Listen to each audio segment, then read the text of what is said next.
फुर्सत मिले तो मुझे पढ़ना जरूर। तुम्हारे बेशुमार बेहिसाब, तुम्हारे बेशुमार बेहिसाब उलझनों का मैं समाधान हूँ, क्योंकि मैं भारत का संविधान हूँ। जय भीम, नमो बुद्धाय। चंद्रपाल बौद्ध આપણી સાથે છે। અનામત બચાવો સંકલ્પ સમિતિના માધ્યમથી કે 23 સપ્ટેમ્બર સંકલ્પ દિવસ નિમિત્તે તેમણે લોકો વચ્ચે જઈ અને પોતાની વાત રાખી। તો એમના મુદ્દાઓ કયા હતા તથા સુપ્રીમ કોર્ટે જે પેટા વર્ગીકરણનો આદેશ કરેલો છે તો એની હકીકત શું છે। સૌપ્રથમ બાબા સાહેબે જે સંકલ્પ કરેલો, તો પહેલા આપણે 23 સપ્ટેમ્બરનું મહત્વ, એ સંકલ્પમાં શું હતું, આ સમાજ માટે જે બલિદાન આપ્યું છે એના વિશે પણ આપણે જાણીશું। પણ સૌપ્રથમ જય ભીમ, નમો બુદ્ધાય, આપનું સ્વાગત છે। હું વેદ ગોવર્ધનરાય બૌદ્ધ। બાબા સાહેબે જે સંકલ્પ કરેલો, તો એ સંકલ્પ વિશે આપ થોડી માહિતી આપી અને જણાવશો। સૌને મૈત્રીપૂર્ણ હૃદય જય ભીમ, નમો બુદ્ધાય। 23 સપ્ટેમ્બર જે સંકલ્પ દિવસ છે, સમગ્ર ભારતમાં સૌથી વધુ ડિગ્રી મેળવનાર એમણે જ્યારે બરોડા સ્ટેટમાં નોકરી ઉપર જાય છે અને એમને એમ હતું કે જે બરોડા સ્ટેટે મને સ્કોલરશિપ લઈ અને વિદેશ ભણવા મોકલ્યો તો હું એમનું ઋણ અદા કરું, અને તેઓ ત્યાં જાય છે, પરંતુ તેમનું એક પટ્ટાવાળા પણ દૂરથી ફાઇલ આપીને અપમાન કરતા હતા। પીવાના પાણીના માટલા પાસે જતા તો પણ પીવાના પાણી માટે મનાઈ કરતા હતા। એટલે ડોક્ટર બાબા સાહેબે વિચાર્યું કે ભારતમાં સૌથી વધુ જ્ઞાન અર્જિત કરનાર, સૌથી વધુ ડિગ્રી મેળવનાર, હું આટલું બધું અભ્યાસ કરનાર હોવા છતાં જો આ દેશમાં મારી સાથે આવું અમાનવીય વર્તન થતું હોય તો ભારતમાં વસતા શોષિતો, પીડિતો, વંચિતો કે જેમની પાસે રહેવા પૂરતા મકાન નથી, ખાવા માટે પૂરતું અનાજ નથી, પહેરવા માટે પૂરતા કપડાં નથી, અને કહી શકાય કે એમનું જીવન પશુ કરતા પણ બદતર છે, તો એમની શું પરિસ્થિતિ હશે, એમનું કેટલું ઘોર અપમાન થતું હશે। એટલે એમણે ખૂબ જ પ્રયત્નો કર્યા ત્યાં બરોડા ટકી રહેવા માટે, અને એમણે પોતાનું નામ બદલી, અને કદાચ હું માનું છું ત્યાં સુધી હું ન ભૂલતો હોઉં તો અદલજી સોરાબજી નામ રાખી અને પારસી બની અને પારસી ધર્મશાળામાં રહ્યા। આમ છતાં મનુવાદી લોકોએ ત્યાંથી પણ એમને બહાર જવા માટે હુમલા કરવાના પ્રયત્નો કર્યા। ત્યારે મને ડૉક્ટર બાબા સાહેબ બરોડા છોડે છે, અને જ્યારે રેલવે 2 કે 4 કલાક ટ્રેન આવવાની વાર હોય ત્યારે એક કમાટી બાગમાં એક ઝાડ નીચે બેસી અને ખૂબ જ રડે છે અને સંકલ્પ કરે છે કે જો હું આ શોષિતો, પીડિતો, વંચિતો, એમની આ દુર્દશા, એમનું જે અપમાન થાય છે, એમની ઉપર જે ઘોર અત્યાચાર થાય છે, એને નાબૂદ નહીં કરું તો હું મારી જાતે ગોળી મારી અને આત્મહત્યા કરીશ। અને એમણે એ સંકલ્પ પોતાના જીવનમાં પૂરો પણ કર્યો, અને ભારતને જગતનું શ્રેષ્ઠ બંધારણ, વિશ્વમાં સૌથી મોટા લોકતંત્રનું જો કોઈ બંધારણ હોય તો એ ભારત પાસે છે, જે બનાવનાર મહામાનવ ડોક્ટર બાબા સાહેબ, એમણે ભારતનું સંવિધાન આપી અને એમણે સંકલ્પ પૂરો કર્યો। અને આ સંકલ્પ યાત્રા હમણે વેદ ગોવર્ધનરાયજીએ મને સવાલ કરેલો, તો હવે હું એ વાત ઉપર આવું છું કે 1 ઓગસ્ટ 2024 રોજ નામદાર સુપ્રીમ કોર્ટના જજ ડીવાય ચંદ્રચૂડે 8 જજોની બેચમાં, એમના વડપણ નીચે જે બેચ બનેલી એમાં 7 જજોની બેચ, એમાં 6-1ની વિરુદ્ધમાં જે જજમેન્ટ આપી, અને અનુસૂચિત જાતિ અને અનુસૂચિત જનજાતિ, એમાં જે ડોક્ટર બાબા સાહેબે અનામતનો જે કોન્સેપ્ટ રાખેલો, જે ખ્યાલ રાખેલો, અને અનુસૂચિત જાતિને જે બહુ મોટી સંખ્યા હતી, કદાચ આ દેશમાં 1108 કરતાં વધુ જાતિ અનુસૂચિત જાતિની છે, જે અલગ અલગ નાની મોટી જાતિઓ થઈ અને એમણે એક અનુસૂચિ બનાવી જેને અનુસૂચિત જાતિ કહી, અને આ તમામ જાતિ માટે એમણે આરક્ષણ રાખ્યું ભારતીય બંધારણ મુજબ. એવી જ રીતે અનુસૂચિત જાતિનો પણ એક ખૂબ જ મોટો વર્ગ છે, જેને અનુસૂચિત જનજાતિ એવું નામ આપી અને અનુસૂચિત જનજાતિ આ બે એમણે અનુસૂચિ બનાવી અને જે ભારતીય બંધારણમાં એમને હક અને અધિકાર અને એમને જે પ્રતિનિધિત્વ મળે છે એની જે જોગવાઈ કરેલી, પરંતુ નામદાર સુપ્રીમ કોર્ટના જજે ભારતમાં ડોક્ટર બાબા સાહેબે જે બંધારણ બનાવી અને બંધારણમાં એમણે અનામત આપેલી, તો એ અનામતમાં અનુસૂચિત જાતિ, અનુસૂચિત જનજાતિ એમાં ક્રિમિલિયર લાગુ કરી અને એના પેટા વર્ગીકરણની વાત કરી છે. તો અહીં સમજવા જેવી બાબત એ છે કે સુપ્રીમ કોર્ટના આ ચુકાદાથી આપણને 3-4 બાબતો સ્પષ્ટ થાય છે. એક તો સુપ્રીમ કોર્ટનો 565 પાનાનું જે જજમેન્ટ છે એ આમ જોઈએ તો કોઈ ખૂબ જ જાજુ ભણેલો વકીલ હોય, એડવોકેટ હોય અથવા તો જેને કાયદાની ખૂબ જ જાજી માહિતી હોય સમજી શકે. આમ જનતા એને સમજી ન શકે, પરંતુ આમ છતાં ઘણા બધા ડોક્ટર બાબા સાહેબના અનુયાયી જેણે આ જજમેન્ટનું પૃથ્થકરણ કર્યું, વાંચ્યું અને અક્ષરશ જ્યારે એને સમજી અને લોકો વચ્ચે મૂક્યું ત્યારે આપણને ખબર પડી કે જે 565 પાનાનું જે જજમેન્ટ છે એ ખરેખર ગેરબંધારણીય છે.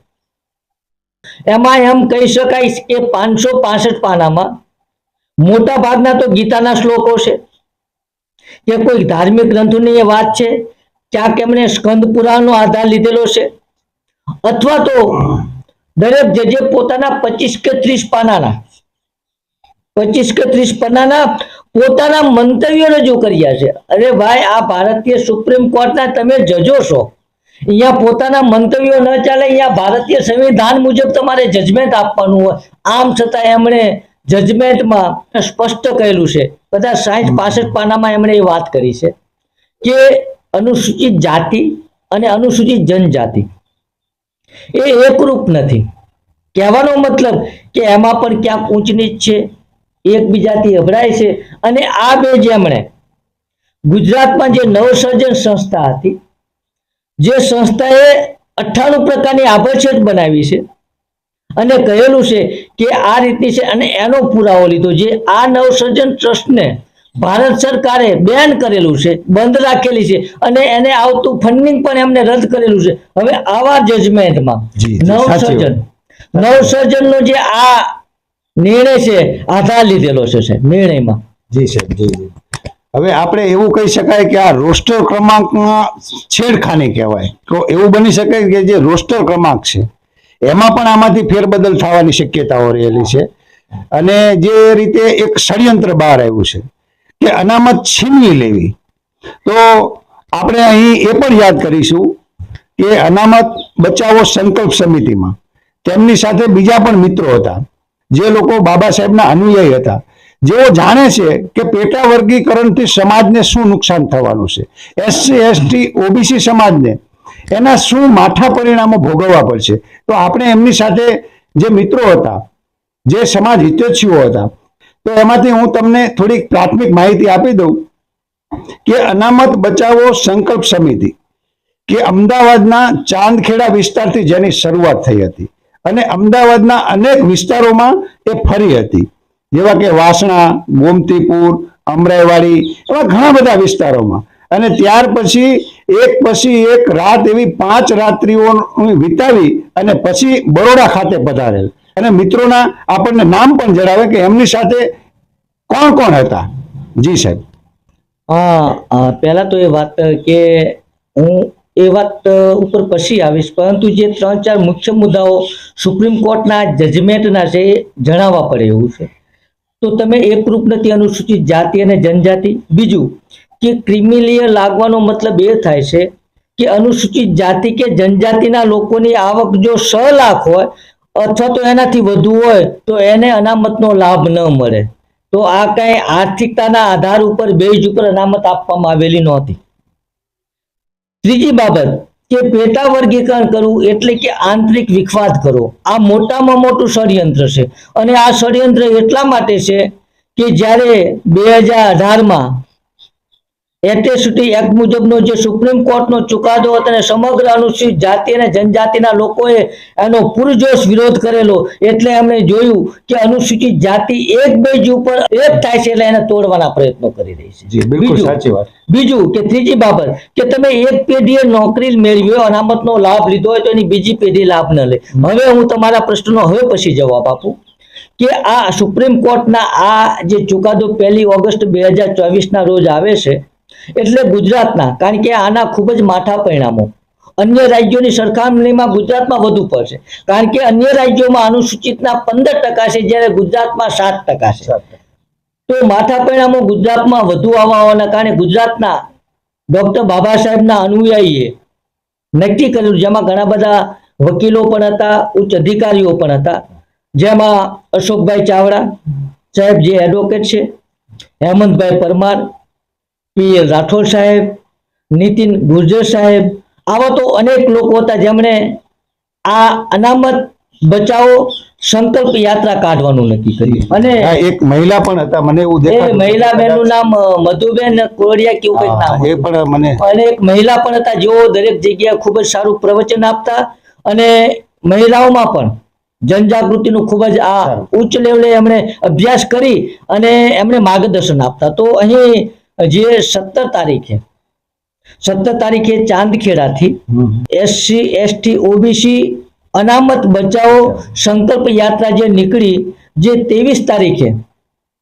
સંકલ્પ ભૂમિ બરોડા કમાટીબાગ ગેટ નંબર 3 ઉપર જે સભામાં ફેરવવાની હતી, એ 17 સપ્ટેમ્બર 2024 રોજ ચાંદખેડાથી નીકળી અમદાવાદના તમામ અલગ અલગ વિસ્તાર, જેમાં વાસણા છે, અમરાઈવાડી છે, બાપુનગર છે, જે 1981 અને 85 જે અનામતનું આંદોલન થયેલું, અને એમાં અનામત બચાવવા માટે જે લગભગ ગુજરાતના 22 યુવાનોએ શહાદત વહોરી, એ તમામે તમામ ની શહીદી ને યાદ કરીને અને એમની જ્યાં ખાંભી હતી ત્યાં નતમસ્તક એમને વંદન કરી અને પ્રચાર પ્રસારનું કામ અમદાવાદમાં જ 2 દિવસ કર્યા પછી અલગ અલગ જિલ્લા અને ગામડાઓમાં જેમ છે કે સરખેજ છે, હું ઘણા બધા ગામડાઓના નામ, બધા જ ગામડાઓના નામ નહીં બોલી શકું, પણ સરખેજ છે, નરોડા છે, કાવીઠા છે, ધર્મજ છે, પછી વટામણ છે, રણોડા છે,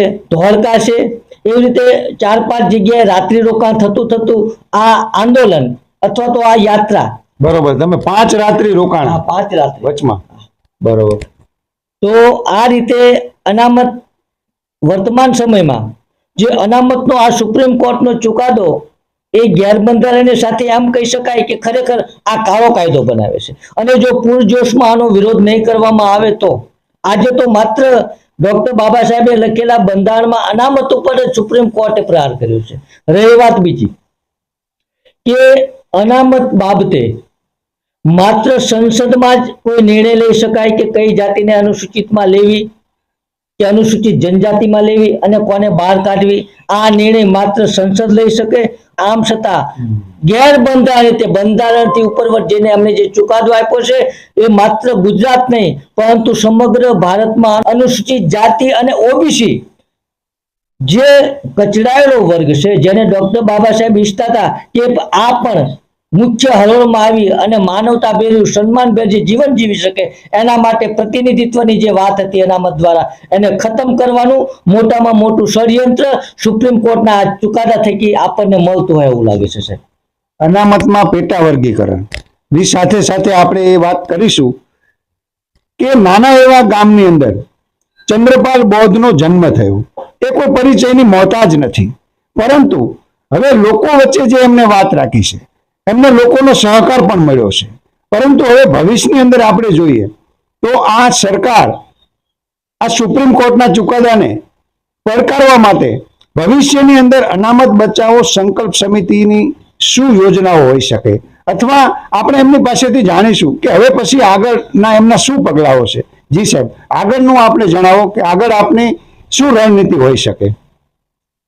આમ જોઈએ તો વર્તમાન સમયમાં જે સુપ્રીમ કોર્ટના ચુકાદાથી આપણને નુકસાન થયું છે, તો ભવિષ્યમાં આપણી રણનીતિ હશે જ, પરંતુ 21 તારીખે જે સમગ્ર ભારત બંધના એલાન પછી પણ સુપ્રીમ કોર્ટે નમતું નથી જોયું, અને એ પછી ગુજરાત અને અલગ અલગ રાજ્યોમાં પણ ખૂબ જ આંદોલનો થયા. હજુ સુપ્રીમ કોર્ટ શોષિતો, પીડિતો, અનુસૂચિત જાતિ, જનજાતિ અને ઓબીસી નો અવાજ સાંભળતી નથી, સ્પષ્ટ દેખાઈ આવે છે. તો ભાવિ રણનીતિમાં ઘણા બધા કાર્યક્રમો ગુજરાતમાં આપવા જ પડશે, પણ એ રણનીતિ સ્પષ્ટપણે અત્યારે હું એટલા માટે નહીં કહી શકું કારણ કે એ આખી સમિતિ ગઠન કરશે, જી એની યોજના બનાવશે. આ ચુકાદો એવું કહેવા માંગે છે કે સુપ્રીમ કોર્ટ દરેક રાજ્યને, મુખ્યમંત્રીને અને રાજ્ય સરકારને સત્તા સોંપવામાં આવે છે કે તમે આ જે સુપ્રીમ કોર્ટે ચુકાદો આપ્યો છે એ અનુસંધાને તમે ભરતી પ્રક્રિયા કરી શકો. આ સંપૂર્ણ સત્તા રાજ્ય સરકારને સોંપવામાં આવે છે. હકીકતમાં આવું બંધારણીય કાંઈ હોતું જ નથી. હવે આનાથી રાજ્ય સરકાર પોતાના રાજકીય મતો મેળવવા માટે, રાજકીય કદ વધારવા માટે અને સત્તામાં ઝડપી જવા માટે આનો મિસયુઝ કરશે. તો અહીં જ્યારે આ સુપ્રીમ કોર્ટના ચુકાદા પછી જ્યારે તમે એનો રોસ્ટર ક્રમાંક જોશો તો માની લો કે ગુજરાતમાં બે મોટો વર્ગ કહી શકાય અનુસૂચિત જાતિમાં પણ, જેમાં વણકર અને રોહિત. તો આ કદાચ અનુસૂચિત જાતિમાં 60% માંથી 5% છે, અને બાકીની જે જાતિઓ છે સેનમાં, નાળિયા, વાલ્મીકી, તુરી જેવી જાતિઓ જે લગભગ 1.5 કે 2% છે. તો માની લો કે આ અનામતમાં પેટા વર્ગીકરણ કરવામાં આવે, તે ઉપરની બે જે જાતિઓ છે એને જો એમને 5% આપે, કદાચ સુપ્રીમ કોર્ટના ચુકાદા પેટા વર્ગીકરણના અનુસંધાને કહીએ તો તમારો જે અત્યારનો 15મો ક્રમ છે એ કદાચ તમારો 21મો જશે, 20+ જશે. એટલે તમે સીધા સક્રમ પાછળ. બીજું, જે અન્ય સુપ્રીમ કોર્ટ શું કીધું કે તમે અનુસૂચિત જાતિના લોકોએ જે મુખ્ય જાતિઓ એમાં છે એણે અનામતનો લાભ લીધો, એટલે બાકીની કચડાયેલી જાતિઓ જેને તમે લાભ લેવા દીધો નથી. હકીકતમાં આ પેટા જાતિઓ પણ અમે તો બનાવી જ નથી, એમાં પણ બ્રાહ્મણવાદ છે, એના માટે પણ અમે જવાબદાર નથી. આમ છતાં તમે અમને આમાંથી જવાબદાર માનો છો અને એમની સાથે અમારું જે વયમનસ્ય પેદા કરો છો. તો એમને પણ કહું છું હાથ જોડીને વિનંતી સાથે કે જો માની લો કે 2% એ અન્ય જાતિઓને આપવામાં આવે તો 2% મુજબ એમનો ક્રમ 49 કે 50મો જશે. એટલે અહીંયા તમે 15 ક્રમે નથી, અહીંયા પણ 20+ છો. જી, ત્યાં એમનો સાચી વાત છે, બિલકુલ. એટલે માની લો કે આબકારી મોટા ભાગની ભરતીઓ, દાખલા તરીકે પોલીસ છે, તલાટી છે, પટ્ટાવાળા છે, એમાં જાજી સંખ્યા હોય એમાં તમે આવો. પરંતુ આઈએએસ, આઈપીએસ ક્લાસ 1 અને 2 અધિકારી જેની જાહેરાત જ મોટા ભાગે 15 થી નીચા ક્રમમાં પડતી હોય, એટલે કે 12 કે 14 આબકારી, એનો મતલબ એ થાય કે તમે અધિકારી બનો છો, તમે સાહેબ બનો છો, તમારો દીકરો કે તમારી દીકરી કલેક્ટર બને છે, ડીએસપી બને છે. ડોક્ટર બાબા સાહેબનું સપનું હતું કે મતનો અધિકાર આપ્યા પછી તમને રાજા બનાવવા માંગતા હતા અને અનામત આપી અને તમને કલેક્ટર, ડીએસપી બનાવવા માંગતા હતા, ક્લાસ 1, 2 અધિકારી બનાવવા માંગતા હતા. એટલે તમારા અનુસૂચિત જાતિના ડોક્ટર બાબા સાહેબના જે અનામત મુજબ તમને જે અધિકારી બનાવવાના એમને જે સપના હતા એને તોડવાના પ્રયત્નો સુપ્રીમ કોર્ટના જજ અને એના નિર્ણય દ્વારા થઈ રહેશે, જેનો આપણે સમગ્ર ગુજરાત અને ભારતના તમામ અનુસૂચિત જાતિ અને જનજાતિએ આનો વિરોધ કરવો પડશે. ટૂંકમાં કહીએ તો આપણો જે 14મો ક્રમ છે એને બદલી અને એને 20મો કે 25મો કે 50મો જેટલી પણ કોશિશ થઈ શકે એટલા પ્રયત્નો કરે છે એ ક્રમાંકમાં બદલાવ લાવવો છે, જેના કારણે એમ કહી શકાય કે આ નોકરી છીનવવાનું એક ષડયંત્ર છે અને કાવતરું છે. આપણી સાથે અમારા જ ગામના મિત્રો પણ છે, એ સૌ મિત્રોએ પણ અમને ખૂબ જ સહકાર આપેલો છે. જીતનરામ માઝીએ પણ સમર્થન કરેલું છે કે પેટા વર્ગીકરણ થવું જોઈએ, અને બીજી ઘણી બધી અનુસૂચિત જાતિમાં આવતી જાતિઓએ પણ એને સમર્થન કરેલું છે. અને ઘણા બધા આગેવાનો, પાર્ટીના નેતાઓ એવું કહે છે કે અનુસૂચિત જાતિમાં પણ કોઈ 1-2 વર્ગ જ અનામતને ખાઈ રહ્યા છે. આ એકબીજાને આપસમાં લડાવવાનું પણ ષડયંત્ર છે કે જેથી કરી અને આપણા જે લોકો આ વાતને વહેલી તકે સમજી જાય તો આપણા માટે બહેતર છે. તો સાહેબ, કોંગ્રેસે પણ આ વાતને સમર્થન કર્યું છે, બીજા નાના મોટા પક્ષોએ પણ પેટા વર્ગીકરણને સમર્થન કરેલું છે. બહુજન સમાજ પાર્ટીના અધ્યક્ષ અને મુખ્ય આયરન લેડી બહેન કુમારી માયાવતીજીએ આ વાતને વખોડી કાઢી છે. બહેનજીએ એની નિંદા કરી છે અને ભાજપને એ સુપ્રીમ કોર્ટને પણ પડકારી છે. તો આપણે સાહેબને પૂછીશું કે જે અંદરો અંદર સંઘર્ષ થતો હોય તો એને અટકાવવા માટે શું કરી શકાય, આ સમાજને કેવી રીતે બચાવો, જે સંઘર્ષ અંદરો અંદર થતો હોય તો એને અટકાવવા માટે આપણે શું કરી શકીએ? તમે જે વાત કરી કે જીતનરામ વાજી અથવા તો ઘણા બધા એવા રાજકીય નેતાઓ છે કે જે પોતાના સ્ટેટ મુજબ કોઈ એક જાતિ જેની સંખ્યા કદાચ વધુ હોય અને એ શિક્ષણથી કે લાભથી વંચિત રહી ગયો માની શકાય, પરંતુ એના માટે અનુસૂચિત જાતિ કે ભારતીય બંધારણ જવાબદાર નથી. પહેલી વાત આપણે એ લોકોને સમજાવવા પડશે. સુપ્રીમ કોર્ટ કે વર્તમાન સમયની ભાજપ સરકાર કે કોંગ્રેસ સરકાર એ તમારા હિતની વાત નથી કરતા, પણ હમણાં મેં જે કહેલું કે તમે 20માંથી કાં તમે 21 કે 25મા ક્રમે જાઓ છો અને જે 15મા ક્રમે જે અનુસૂચિત જાતિમાં જે મેં હમણાં ગણાવેલી જાતિઓ કે જે 15મા ક્રમે સ્પર્ધા કરી શકતી હતી, જે કમ્પીટ કરી શકતી હતી, હવે એ 49મા ક્રમે જશે. એટલે નહીં અન્ય ઉપરની જાતિઓને પણ આમાં કંઈ મળે? આ ટોટલી અનુસૂચિત જાતિ છે, એમાં બની શકે કે કોઈ એકબીજાથી કદાચ ઊંચી નીચી હોય. બીજું કે જો સુપ્રીમ કોર્ટના જજ એવું કહેતા હોય તો સુપ્રીમ કોર્ટના જજે 565 પછી 566મું પાનું એમને લખવું જોઈતું હતું અને એમાં એમને લખવાની જરૂર હતી કે મેં સુપ્રીમ કોર્ટના જજો કોલેજિયમ સિસ્ટમથી સુપ્રીમ કોર્ટના જજ તરીકે બેઠા છીએ, 100માંથી 98% અમે છીએ જે કોઈ પણ પરીક્ષા આપ્યા વગર છીએ. ક્રિમિલિયર ત્યાં પણ દાખલ થવું જોઈએ. ક્રિમિલિયર ત્યાં દાખલ કરો ને સાહેબ, બરોબર, અને ત્યાં પણ પરીક્ષા લઈને આપો. રહી વાત એ કે આ દેશમાં બહેન કુમારી સુશ્રી માયાવતીજી કે જેમણે પૂરજોશમાં વિરોધ કરેલો છે, સાથે સાથે ચંદ્રશેખર આઝાદે પણ કરેલો છે, સાથે સાથે ચિરાગ પાસવાન એમણે પણ કરેલો છે. તો જે ખરેખર ડોક્ટર બાબા સાહેબના બંધારણને સમજે છે, ડોક્ટર બાબા સાહેબના અનામતના કોન્સેપ્ટને સમજે છે અને ડોક્ટર બાબા સાહેબનો અનામતનો કોન્સેપ્ટ અનુસૂચિત જનજાતિને એક રાખવા માટે, ઓબીસીને એક રાખવા માટે અને કઈ રીતે એમનો વિકાસ થાય, કઈ રીતે એમનું સત્તા શાસન અને પ્રશાસનમાં એમનું પ્રતિનિધિત્વ મળી રહે, એના માટે ડોક્ટર બાબા સાહેબના જે કોન્સેપ્ટને આપણે સમજી અને લોકો વચ્ચે જઈને સમજાવવા જોઈએ કે ભાઈ આ પેટા વર્ગીકરણ કે ક્રિમિલિયરથી નથી કોઈ પણ અનુસૂચિત જાતિ કે જનજાતિની એક પણ જાતિનું આમાં ભલું થાય એવું આપણને દેખાતું નથી. આ સ્પષ્ટપણે દેખાય છે. માટે જે લોકો એના સમર્થન કરે છે એમાં આપણે માની લઈએ કે વિપક્ષ તરીકે જે ભૂમિકા ભજવે છે એ રાહુલ ગાંધી અને કોંગ્રેસ પણ જાણે કે ઇનડાયરેક્ટલી આને સમર્થન કરતી હોય. મને તો એવું લાગે છે સાહેબ, આ વ્યક્તિગત મારો મત છે કે સુપ્રીમ કોર્ટનું આ જજમેન્ટ એ સુપ્રીમ કોર્ટના જજોએ તો માત્ર આપેલું છે, પણ એનો આખો જો આઈડિયોલોજી હોય તો મનુવાદી શાસકો અને વિપક્ષો દ્વારા અપાઈ રહ્યો છે. આવું સ્પષ્ટપણે દેખાય.